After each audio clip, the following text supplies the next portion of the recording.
Hi there, Unsolvedoodle here. I'm glad to be here in this space, but I'm happier that we're here together, of course. This is where true mystery stories and the love of doodling for relaxation come together in perfect well, it's not really perfect harmony per se, but we'll make it work. It's an odd pairing, but we'll make it happen. I'll be doodling as I tell the story, and I would love it if you would doodle along with me. I'll be using an iPad Pro with the GoodNotes app, and if you're ready with your sketch pad and pencil, or a drawing tablet or iPad, or whatever you feel like using today, let's go ahead and get started. Today I present to you an Unsolvedoodle. Many of you are likely going to be familiar with today's case. It's a cold case. It's one that I feel strongly about telling, even though it's been around forever on the internet. And I feel strongly about it because it's just personally haunted me for so many years, just as I'm sure if you've ever heard about it, it has definitely haunted you, because there's just no way it can't haunt you if you've ever heard of it. There's so many chilling, spine tingly little facts to this case that just really makes your hair stand up on end. I remember watching this show as a kid on Unsolved Mysteries, and it just drove me crazy that it was unsolved then and it's still unsolved now. It's just, why can't we figure it out? So anyway, let's just go ahead and jump right into it. I'm of course talking about Dick Hansen and 49RHugs. Sometimes it's called the 49RHugs murder or the 49RHugs case. But 49RHugs is not a person, and there is a person involved, so that's what's most important. So let me tell you a little bit about Dick. Dick was born Richard Gerald Hansen on February 23rd, 1955 in Sunnyvale. Sunnyvale is in Santa Clara County in California, and Dick was born to proud parents Gerald and Barbara Hansen. Growing up, Richard just always went by the nickname Dick. That's what he, chose to use. And he was a very friendly and outgoing kid. He, he seems to be the kind of guy that just had so many friends and was just kind of everybody's buddy. That kind of guy, everybody knows him, everybody loves him. He was very athletic, and he ended up playing college for the local university, which is Santa Clara University, which I've got the logo right here for us to try to duplicate if we want to. So that was a great achievement, playing college football for Santa Clara State University, which Dick obviously seemed to enjoy greatly. He was very proud of that. He was a great footballer, awesome athlete. He totally had the stature for it. And after college, he got married and had 2 lovely daughters. But then Dick's life hit a bit of a rough patch. For a while, he got divorced from his marriage, and according to some reports, he had undergone treatment for alcohol rehabilitation. This is only mentioned in some reports, but from what I read, it did seem rather valid. However, life is funny in the ways that it has its ups and it has its downs. Right when Dick's life just seemed to be in a kind of, I wouldn't call it a downward spiral, but it was definitely on a down tick, then life smiled down on him, and started a bit of an uptick because right then he reconnected with an old acquaintance, kind of a former flame sort of deal. And she prefers to be anonymous, so I'm sure, there is a way to find out her information, but, for all that she's been through, I think she deserves to remain anonymous. So she prefers to be called Jean. And in the Unsolved Mysteries episode that I saw, she is only shown in silhouette. So this is her lovely silhouette. So that's Jean. So Dick and Jean reconnected around April in 91. And Dick's now divorced. Jean is single. It seems like they had previously dated in their younger years, and then they just kind of lost touch, through the years. But now that they're both single, it seems like they may have a second chance at love, and it seems like they're both, kind of into that and interested in seeing if they can, see if they can ignite the former flames of their younger romance. And it definitely seems possible because according to reports, the chemistry that existed between them was definitely still there. So it was exciting. It was a very exciting time for them. However, sadly, they would never get the chance to see it through because of what happened on that night of April 29th, 1991. It all happened right there in Dick's hometown of Sunnyvale, where Dick and Jean and a group of their friends decided to caravan over to a restaurant at around 10 p.m. The name of this restaurant is called Original Joe's. So the group of friends, they were all hanging out at Original Joe's, just having a great time, talking, laughing, eating. And they decided when the restaurant closed, I guess, that they wanted to keep the party going. And so they decided to go to a local bar that was nearby. And it was a popular local bar. So there the pair hung out with their friends and talked late into the night together. You know how that is when you're in that stage of getting to know someone, and it's so much fun just asking questions and realizing your similarities. You just want to keep talking and talking and talking. That's all you want to do. Just catch up and find out all kinds of things about them. And so at around 1:15, their group of friends finally disbanded. They all decided, to go their own separate ways. But Dick and Jean were not ready to go home. They still wanted to keep talking. So at about 1:30, the couple decided to go back to Original Joe's because Dick had left his truck there. And so Jean gave him a ride back in her car, but Dick had driven Jean's car there. So they're sitting in the parking lot, and Dick's in the driver's seat of Jean's sedan. And this is the picture of the reenactment actors from Unsolved Mysteries. So they're sitting there in the car, innocently chatting, talking, just seeing, their interests and, hey, maybe are we going to start dating? It's just all very exciting. And Jean had remarked to Dick that his truck was the only other car on the street, obviously, besides hers. And, after all, it is 1:30 a.m.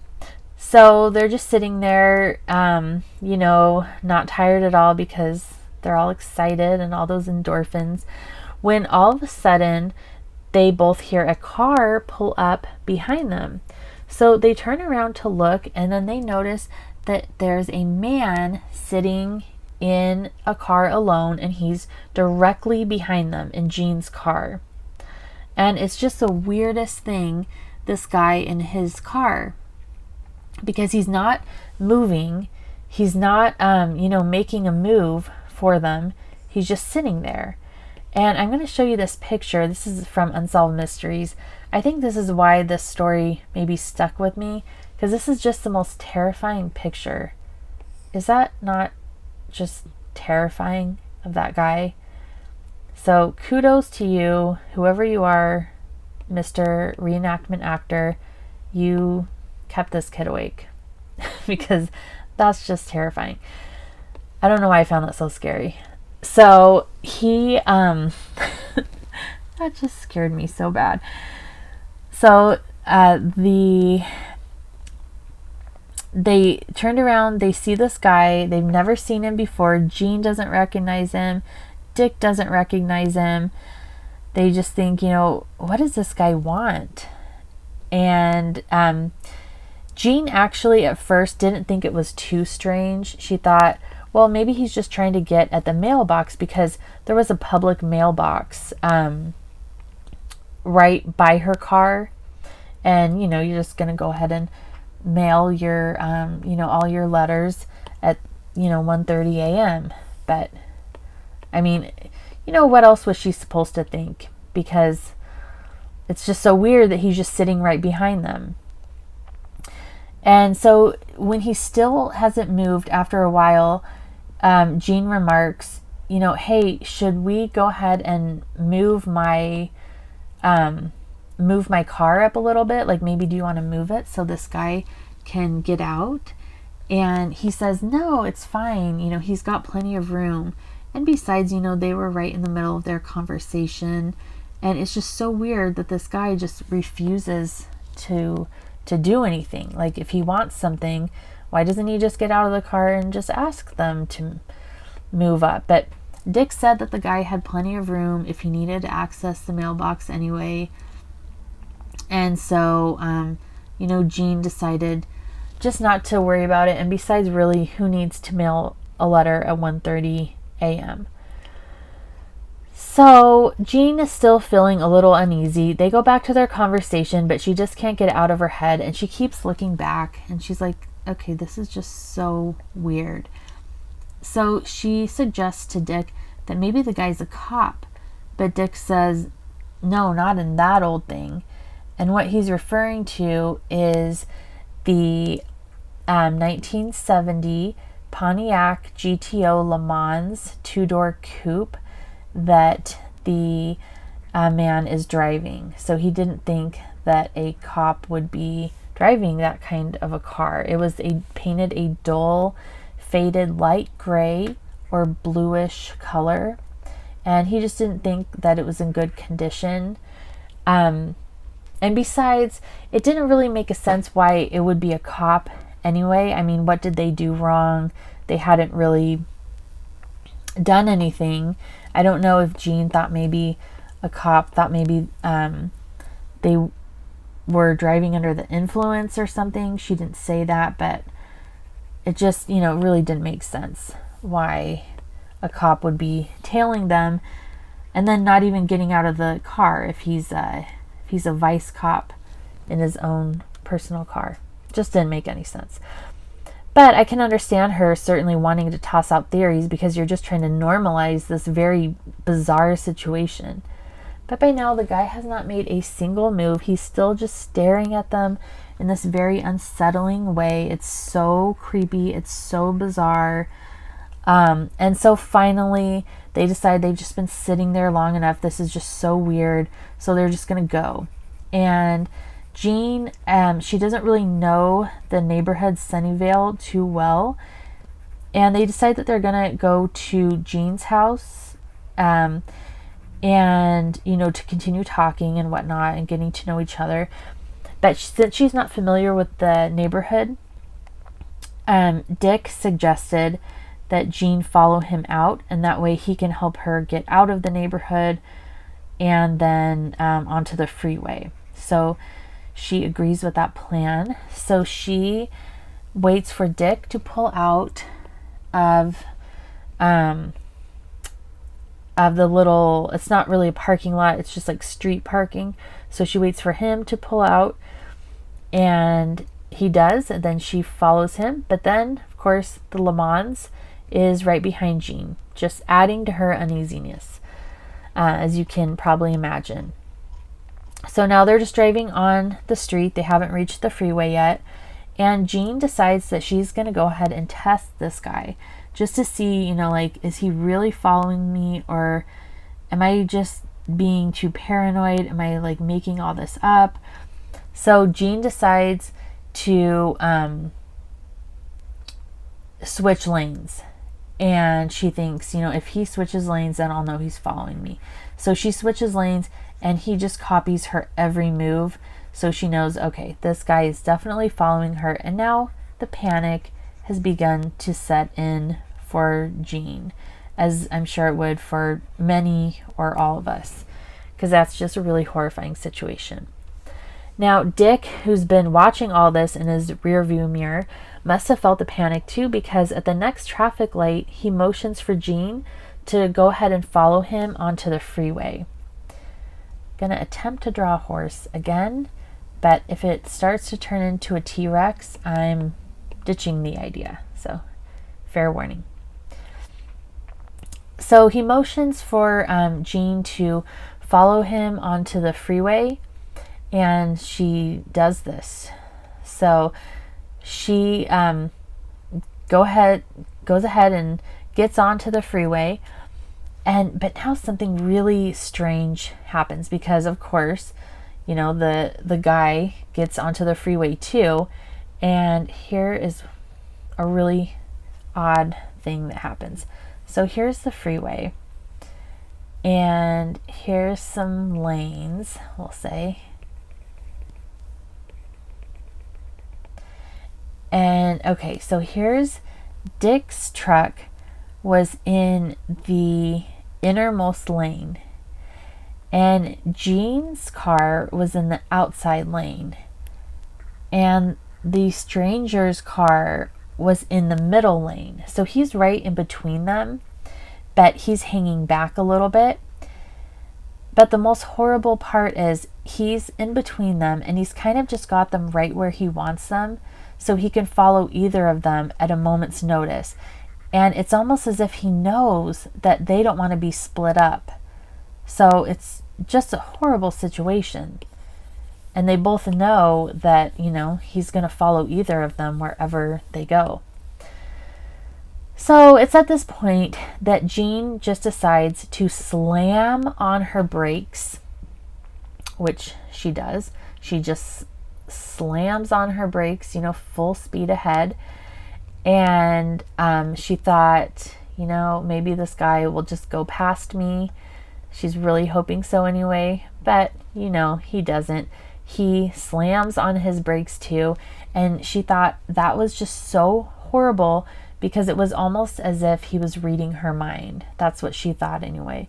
She said it was just like he was one step ahead of her. So now she's got her window rolled down, and she's yelling to Dick, "Let's go to the police." But Dick can't hear anything because, they're on the freeway. So he just yells back at her to get off on the next exit. So they do that. They get off on the next exit. And unfortunately, who is there as well, uninvited. And Dick gets out of his car. Jean gets out of her car. And it's like some horrible deja vu. It looks exactly like the same scenario 10 miles ago. There's Dick, there's Jean, and then there's the guy. Only I don't have the right picture. Nope. There it is. So it's the same exact setup.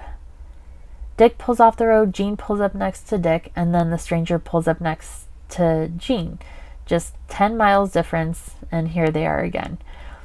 It's like Groundhog's Day, but a nightmare.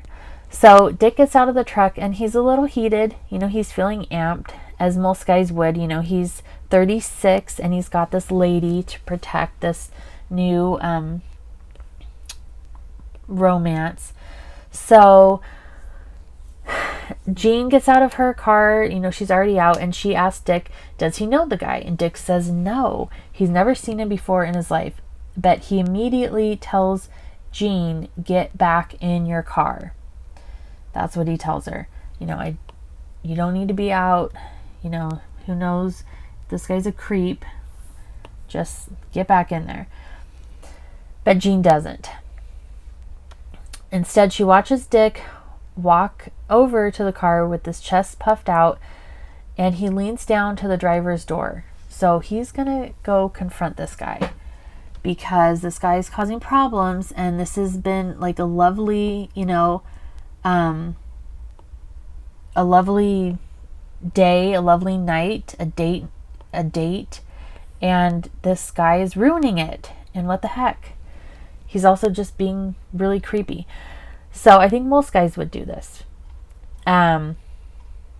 This is the interaction that Jean overheard from where she was standing just a few feet away. So she couldn't hear everything, but she could hear some of it. Dick says, what are you doing? Or what do you want? She's not sure. The man said something that Jean couldn't understand, and Dick yells, what? The man said something again, then points to the back of Jean's car. Then Dick steps back as if he can't believe what he heard, and he's very upset. He raises his arm and yells, get the blank out of here. It's at this point that Jean knows that something is really going on, like something's about to go down, like maybe these guys are going to rumble or something, but she just knows that it's really in her best interest to get back in the car now. So she's out of there. So she just jumps back in her car, and she just hopes that, you know, Dick is coming back in his truck too.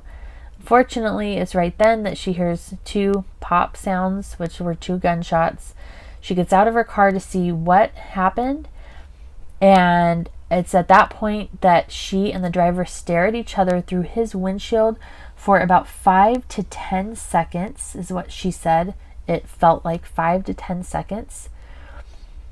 You know, like one of those things where time just stops still, and you know, it just kind of felt unreal for her, as you know, you can imagine. Okay guys, the horse, not happening. I really hope you have much better luck than me. I am terrible at drawing. So I'm just going to be doodling other things for Dick. So after they're staring at each other for about 5 to 10 seconds, the man throws his car into reverse. He peels on out of there. He's gone. And Jean runs to her car. She hides because, you know, she doesn't know if this man is going to come back and shoot her too. But after she can hear that his car engine is definitely, you know, not there, not making sounds anymore, she comes out of hiding. She was like crouched down in her car. She comes out and she tries to tend to Dick to see if he's okay. But sadly, his eyes are about half closed at this point. And although Jean did try to resuscitate him for about 15 minutes, he, when the ambulance came to get him, they were alerted by a passing motorist who was able to call the police. They did their best attempts to take over, but unfortunately he was pronounced dead on arrival at the hospital. He had received 1 bullet in the chest and 1 in the neck. So in April of 1991, Richard Gerald Dick Hansen left behind 2 daughters, aged 11 and aged 13 at the time, as well as his parents, Gerald and Barbara, and loving family members, countless friends, as well as what looked to be a budding romance. Gerald and Barbara passed away never knowing what happened to their son. And unfortunately, this case may go unsolved forever unless someone finally steps forward to accept responsibility for their crime. Given the length of time that has passed, it doesn't seem that that's likely to happen, but you never know how someone's conscience can be eating away at them after all these years.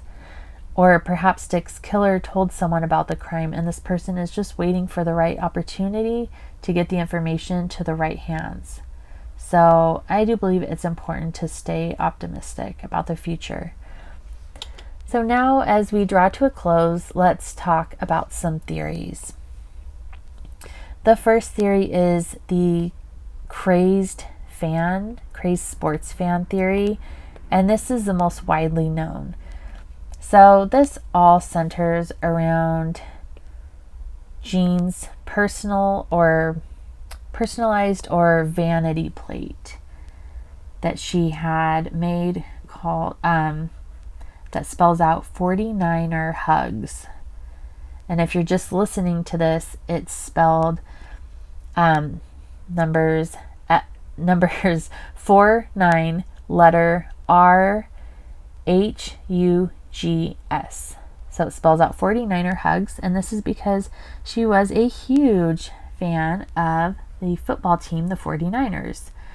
She loved the team so much, that's what she paid extra to the California DMV to have this special plate made up for her car. And you might have heard I don't know if you've ever heard the police or anyone talk about, vanity plates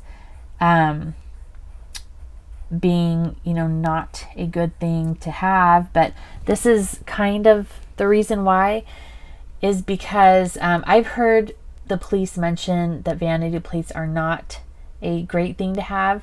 And I have also heard police refer back to this particular story.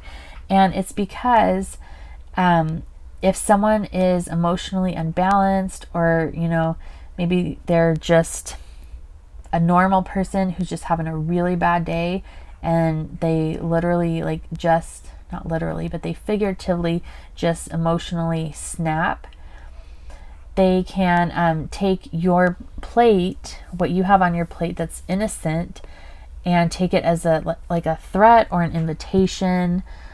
So I've heard never get personalized plate.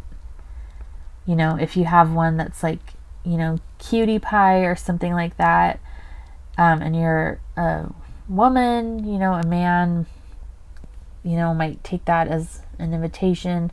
That's stuff that I've heard. So the crazed sports fan theory falls into this category. It was featured on an episode of the TV show Dates from Hell on February 16th, 1994. I have never heard of this show. I would love to know if any of you have ever heard of this TV show, Dates from Hell, from the 90s. Jean mentioned that earlier on their date, I forgot to mention, Jean was on the show on Dates from Hell. So this is one of her few appearances. And I don't know, but I believe she probably went anonymous, as she did on Unsolved Mysteries. I didn't actually see this episode. But I do know that on the show, Jean mentioned that she heard at least two people on this one date mistake Dick for a 49ers footballer.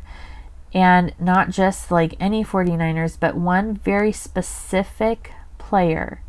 So it was really ironic that Jean loved this football team, and Dick, I guess, just happened to resemble this very specific player from the 49ers.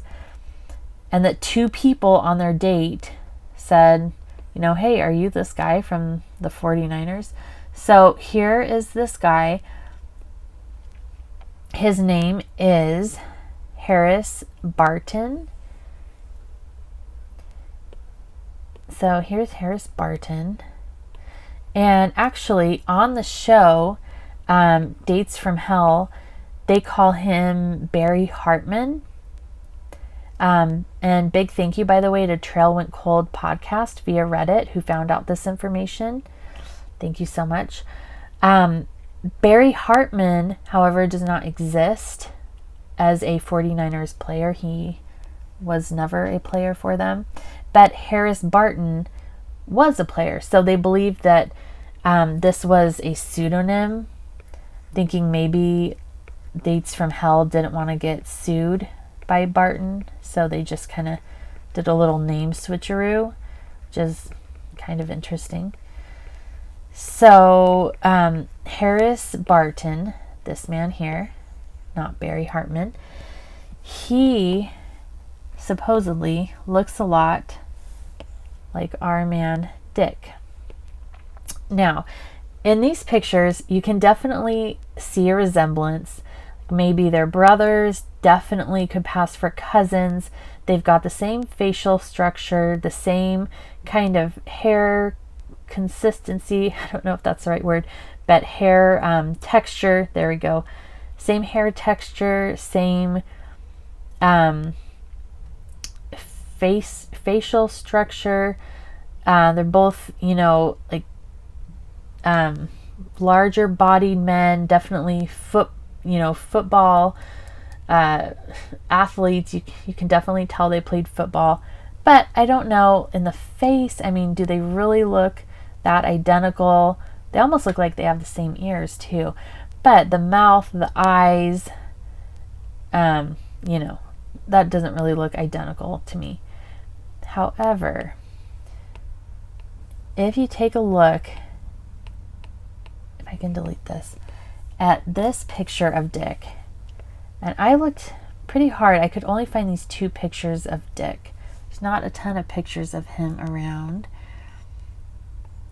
Probably because it was 91.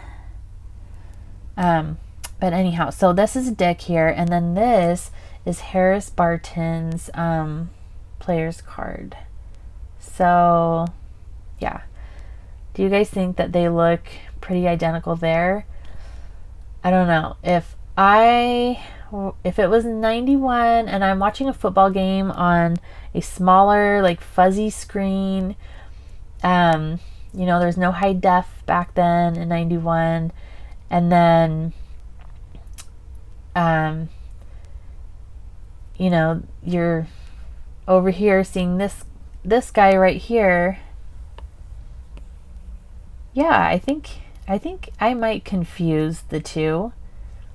I think I might confuse Dick for Harris Barton. So yeah, it's pretty easy to see why. But here's the really, really interesting thing.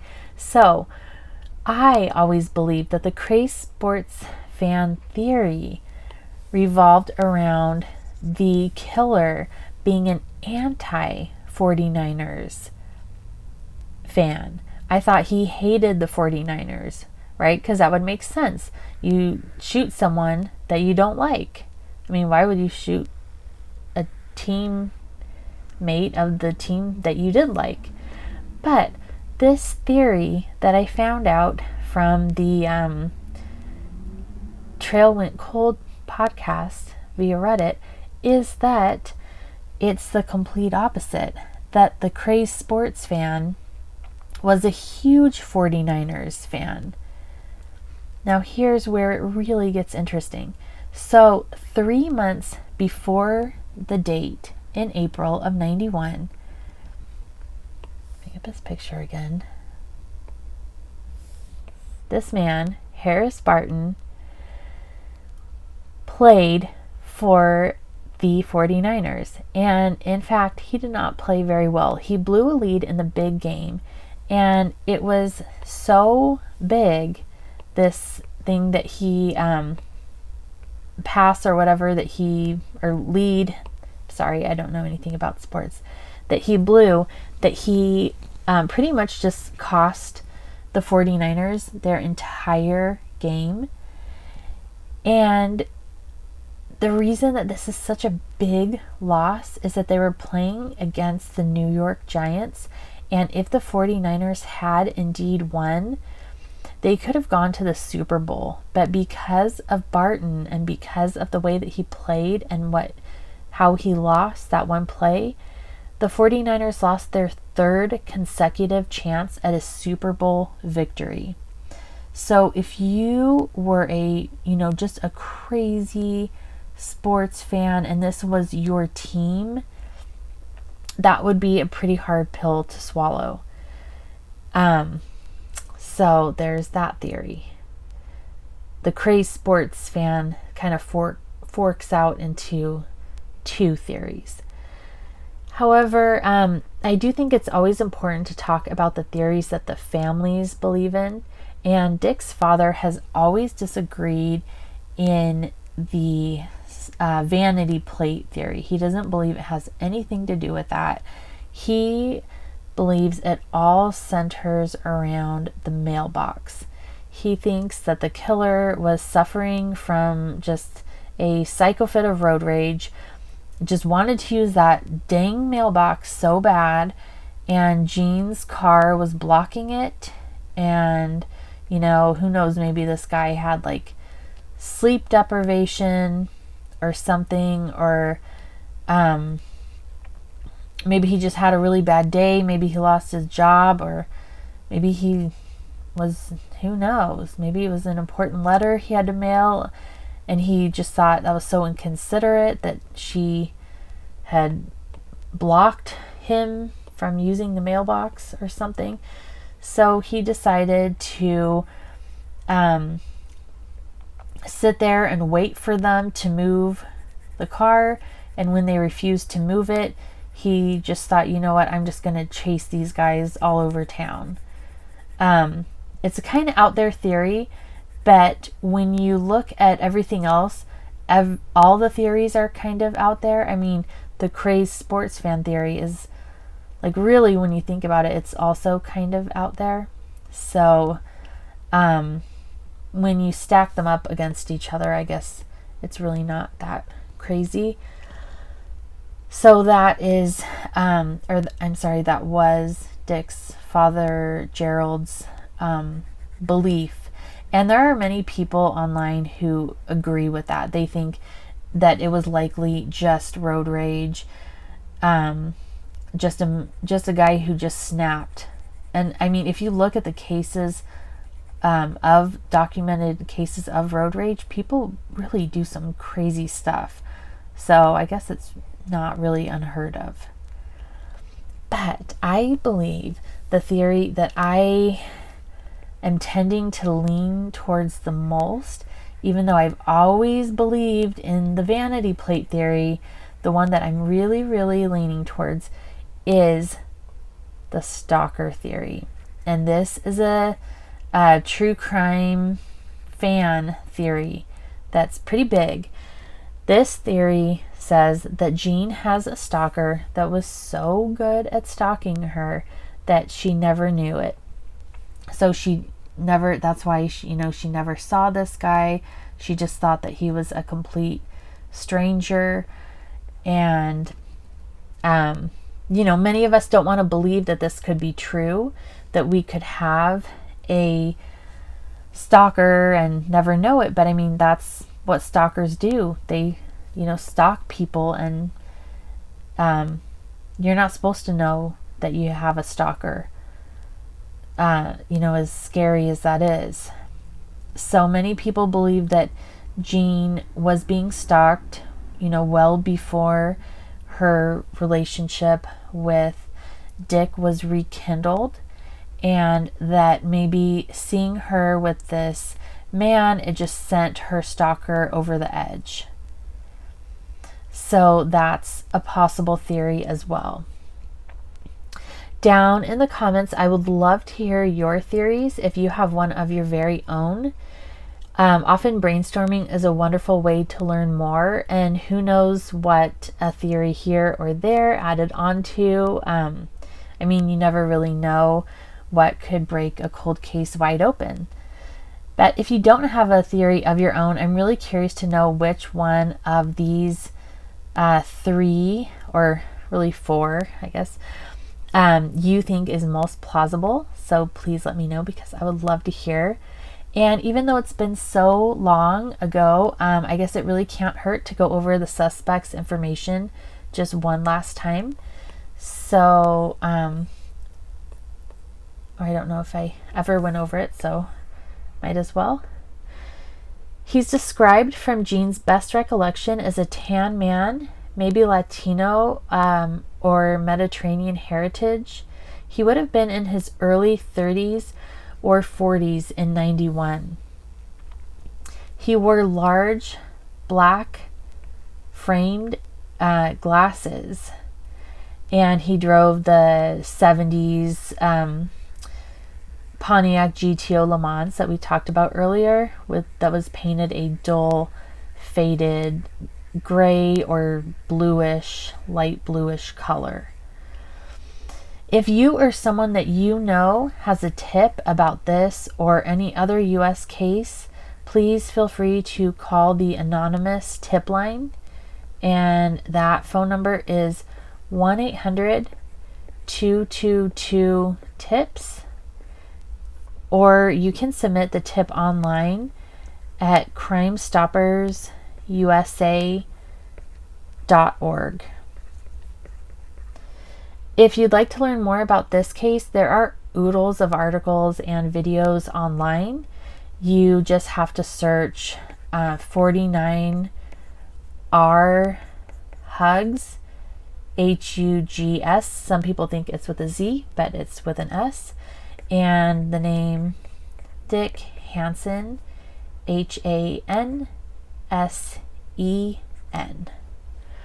I received my information from the Unsolved Mysteries episode, a Reddit forum, r/unresolved mysteries, the Trail Went Cold podcast via Reddit, and findagrave.com. So many thanks. I'm going to dash off for now, but I know that we'll be together soon in another episode, and I hope to see you then. Until then, keep doodling and dreaming big. Sending you happy thoughts and warm wishes.